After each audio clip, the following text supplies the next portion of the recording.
सभी विद्यार्थियों के लिए मैं आज फिर से लेकर के आया हूँ आपके लिए एक बेहतरीन वीडियो।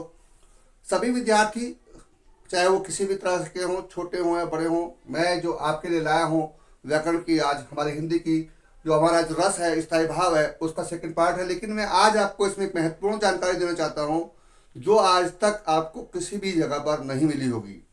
वीडियो को अंत तक देखें। देखिए क्या हर शब्द का अर्थ मैं आपको यहाँ बताने वाला हूँ। आपको देखिए मैं इसमें क्या क्या चीज़ें देने वाला हूँ।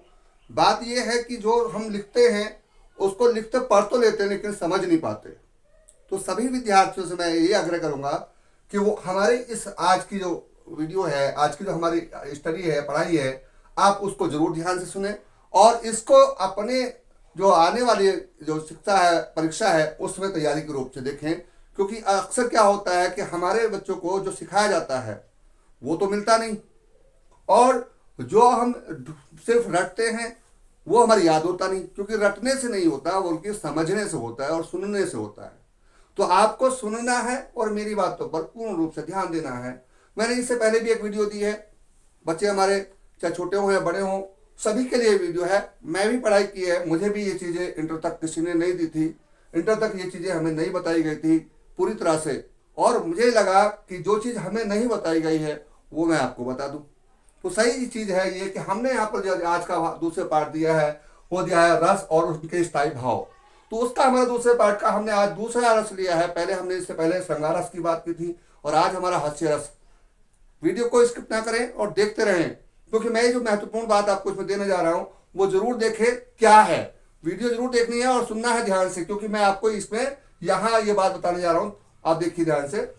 पहली बात तो हमारी ये है कि हमारा जो रस हास्य रस है उसका जो स्थायी भाव वो हास्य है, और हमारी इसकी परिभाषा हमने यहाँ लिखी, ये आपको याद होती है सबको, इसमें कोई बुराई नहीं है। ये तो आज तक हम पढ़ाई जाती छोटी क्लास में। लेकिन यहाँ से जो शुरू होता है हमारा उपकरण, उपकरण में जब हम बात करते हैं तो उपकरण में हमने पहला जो भाग लिखा है वो नंबर 1 हमने लिख ही दिया है पहले से ही। यहाँ पर वो होता है हमारा रस, यानी उसका स्थायी भाव। उसका स्थायी भाव क्या है, तो हमने स्थायी भाव को हमने पहले लिख चुके हैं, इसलिए हम इसे दोबारा फिर से नहीं दे रहे हैं। लेकिन जो इसमें जो हमने शब्द दिए हैं ये है आलम्बन विभाव, उद्दीपन विभाव, और उद्दीपन विभाव के बाद देखिए आप अनुभाव, संचारी भाव, ये व्यय आधा है। ये हमें 4 जो चीजें हमने यहाँ पर दी हैं ये महत्वपूर्ण चीजें हैं, महत्वपूर्ण बातें हमें समझना है। आलम्बन विभाव होता क्या है? आलम्बन विभाव होता क्या है? असल क्या, जिन वस्तुओं या फिर हम किसी विकल्प विषय पर हम आलंबित होकर, उन पर आश्रित होकर भाव उत्पन्न होता है, उसको आलम्बन विभाव कहते हैं। किसी की हम देख लिया, वेशभूषा देख ली, आकार देख लिया, या उसकी चेष्टाएं हम जब देखते हैं तो उस पर जब हम आश्रित हो जाते हैं, उस पर आश्रित होते हैं, उत्पन्न उसमें जो भाव उत्पन्न होते हैं उसको हम आलम्बन विभाव कहते हैं। आप इसका ध्यान रखेंगे, आलम्बन विभाव ये है हमारा आलम्बन विभाव। दूसरा हमारा आया है पर उद्दीपन विभाव। उद्दीपन विभाव का अर्थ है और बढ़ाना, यानी तेज करना, किसी को बातों में तेज करना। मैं आपको यहाँ पर एक उदाहरण दे देता हूँ। परशुराम लक्ष्मण का जब संवाद हुआ है तब जो है लक्ष्मण जो है परशुराम से जब संवाद करते हैं तो उनको और चिढ़ा देते हैं, यानी उनको और व्यंग्य करते हैं। और जब व्यंग्य करते हैं तो उसमें जो उद्दीपन विभाव होता है उसमें एक अनोखी आकृति होती है और अनोखी बातचीत होती है, अनोखी चेष्टा होती है। तो आपको यहाँ पर ये मैंने बताया, इसके लिए आप ध्यान रखें। उद्दीपन विभाव यानी आपको उत्तेजित करना होता है। उत्तेजित करना, उद्दीपन का मतलब ही उत्तेजित करना है। तो आपने समझ में आया? ध्यान से कुछ सुनिए मेरी बात। आलम्बन विभाव, किसी पर आलंबित होना, किसी की वस्तुओं पर देख करके या विषय को बात देख करके उस पर आलंबित होना जो है वो आलम्बन विभाव कहलाता है। उद्दीपन विभाव और तेज करना है और बढ़ाना। आप व्यंग्य करते हैं किसी पर, जैसे कि परशुराम लक्ष्मण संवाद में लक्ष्मण ने परशुराम को व्यंग्य किया और उनको बढ़ा दिया और उनको उत्तेजित कर दिया। यह है हमारा उद्दीपन विभाव। जब हम बातचीत करते हैं, किसी की चेष्टा को समझते हैं, उनकी अनोखी आकृति देखते हैं, उनको उद्दीपन विभाव। तीसरा हमारा आया है अनुभाव।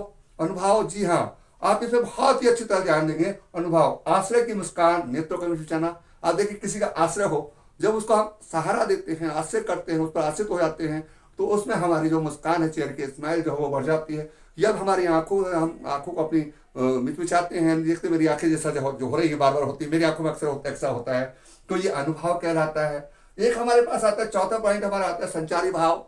ये संचारी भाव क्या होता है? जिसमें संचार भाव होता है। आप देखिए संचारी भाव, संचारी भाव का अर्थ है मतलब ये जो है मनोदशा को, हृदय की और मनोदशा को जो हमारी हो वो बढ़ा देता है।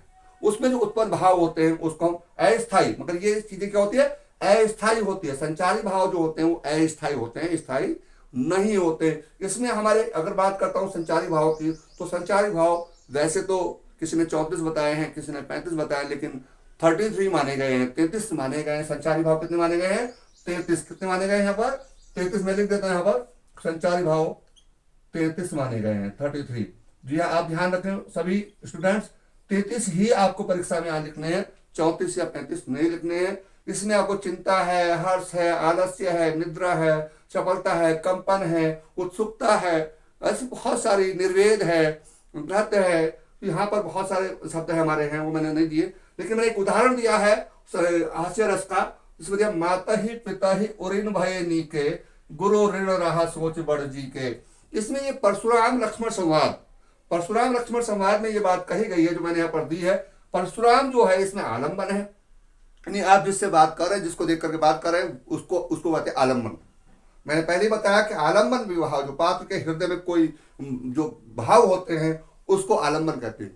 तो ये आलम्बन जो है परशुराम को देख करके आलम्बन होता है। और उद्दीपन जो है वो है झुंझलाना। क्या है, झुंझलाना, यहाँ पर बिंदु लगाना रहेगा था हमारा, झुंझलाना। जब उनमें उत्तेजित होते हैं, उस जो परशुराम से संवाद करते हैं लक्ष्मण, तो लक्ष्मण जब उन पर व्यंग्य करते हैं तो परशुराम जी जो है वो उनके अंदर उद्दीपन का भाव पैदा होता है, नहीं झुंझला जाते हैं, वो क्या करते हैं, उत्तेजित हो जाते हैं। उद्दीपन का अर्थ मैंने बताया आपको, उत्तेजित होना है, तो यहाँ झुंझला जाते हैं। जैसा कि मैंने आपको दिया है, इस प्रकार से मैंने आपको बताया आलम्बन विभाव क्या होता है, उद्दीपन विभाव क्या होता है, अनुभाव क्या होता है, संचारी भाव क्या होता है। आप इनको तैयार करें और मेरी जो मैंने आपको बताया है उसको अच्छे से समझें। और अगर समझ में ना आया हो तो मैं फिर से इसके लिए तैयार हूँ, एक एक पॉइंट को फिर से समझाने के लिए। पूरे आपको 1 2 3 4 दिन 5 के 5 पॉइंट अलग अलग रूप से मैं आपको दूंगा अपनी ग्रामर वीडियो में, और हिंदी की तरफ से आपको बस देखते रहे और हमारी वीडियो को लाइक करते रहे, कमेंट जरूर करें, कमेंट अवश्य करें और हमारे चैनल को सब्सक्राइब करें। मातृभूमि एजुकेशन पॉइंट आपके साथ हमेशा है और हमेशा रहेगा, बिना किसी स्वार्थ के, बिना किसी स्वार्थ के। सभी बच्चों के लिए, सभी बड़ों के लिए जो टेस्ट में जा रहे हैं, मैं उनके साथ हमेशा खड़ा हूं और ईश्वर से प्रार्थना करता हूं कि आप अपनी परीक्षा में सफल होंगे।